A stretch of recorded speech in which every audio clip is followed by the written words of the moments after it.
The Diablo Immortal beta is gone, and now we all sit here waiting for global release, which, mind you, should come in just a few months. But today I want to talk to you guys about 5 things that were missed, that Blizzard forgot about or didn't put inside of the Diablo Immortal beta.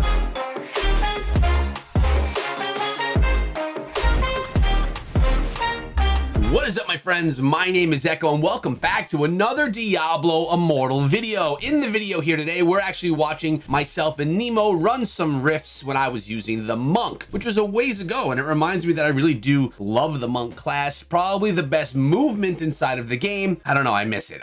What class am I going to play when the game comes out? Probably Barbarian, but I want to play them all. But let's get to the topic at hand today, and that is, what did Blizzard miss in the beta and all of the alphas of Diablo Immortal? Now, I want to go out and say that the game is really good. Even as is my last experience playing it, the game is very good and could release and be a star hit, best game in the App Store. But there are a few things that we're missing. Nothing is perfect. So let's start by saying number 1 is the Hell Zone, the final zone inside of the game. Now, obviously, this Hell Zone will be in the game upon release. It's the one that I'm most excited for, besides, obviously the Cavern of Echoes, which was named after me.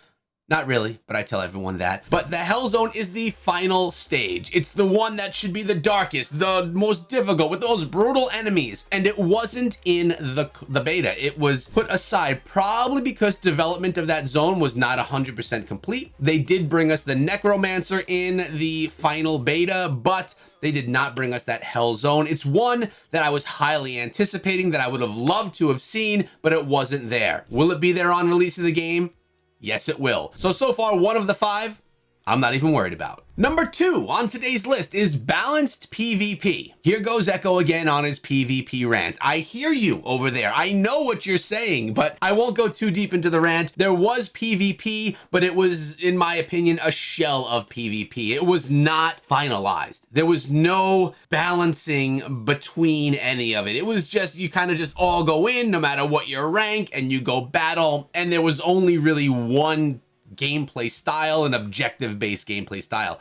I personally want to see a lot more invested in the PvP element of the game. This one, I'm not 100% sure that Blizzard is going to do it. I don't know how much they value PvP in the sense that I do, talking about team deathmatch, battle royale, capture the flag style stuff, but we can hope, my fingers are crossed, that PvP is going to be balanced and incredible when Diablo Immortal releases in just a few months. Number 3 on the list is build slots. We have many different ways of playing the game. We could play in Elder Rifts, we could play in Challenge Rifts, we can play campaign, we could play PvP, we could play Heliquary. We could do all of these different types of events inside of Diablo Immortal. So we need different build slots for all the different ways that we play the game. It takes too much time for you to go and manually swap out all of your gems, your gear, etc., for different types of gameplay styles that you're going to do. You sometimes have to go to your chest, pull it out of there, swap things from your inventory. It just is a bit of a hassle. And having gear slots that you could preset, so you could choose the type of character class that you want or the character build that you want and go in and do those battles. It's a quality of life improvement that I think we should see, that we didn't see earlier in the game. Check this out. Mocking laughter.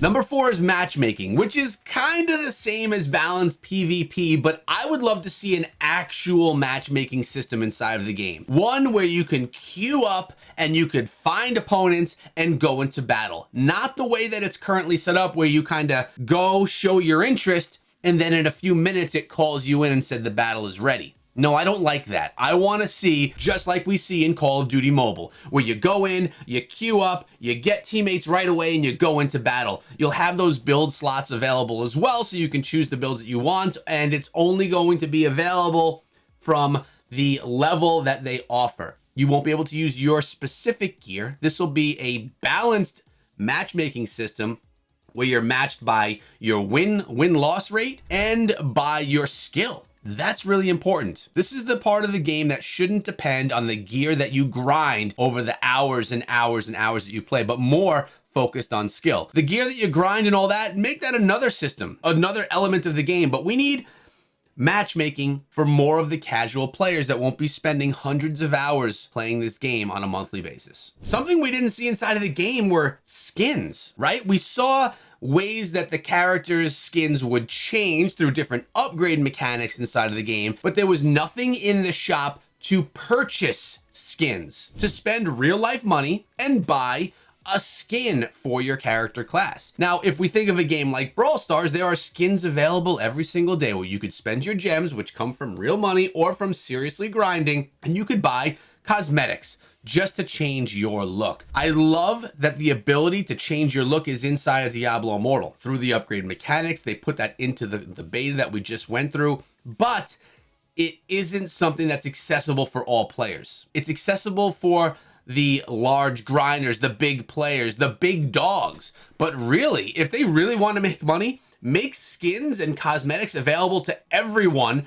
through the shop. That's a great way for them to monetize the game and to be able to have us customize how we want to look inside of the game, to give us our own personality, our own feel. Maybe an Echo Gaming skin would probably be the most popular one. And the last thing that wasn't there, of course, are creator codes. This is something I really want to see inside of the game. Is it a little bit selfish for me and for other creators? Yes, it is. But it's a great way to build community and to have creators continuously work hard to create content for a game. Creator codes are essentially a code that you would put inside of the game, and when you make purchases, a small percentage of your purchase goes to a creator, the one that you put the code in for. Mine would be something like Code Echo. Now, this costs you nothing more. It would be Blizzard taking about 3% of a sale and shipping it on over to the creator that was being promoted and supported from that creator code. Creator codes are a great way to support the creator community without having to give us a paycheck, not put us on salary,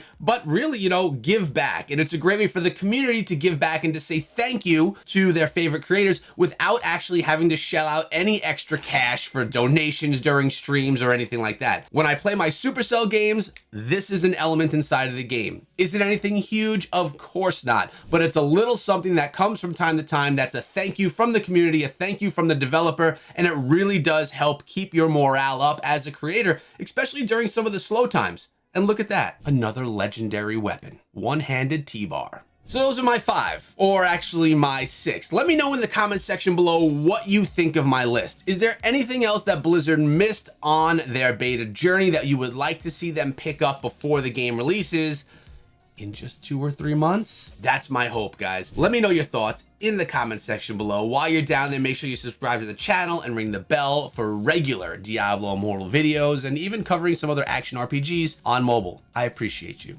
Thanks for sticking around till the end of the video. Have a great day and be good.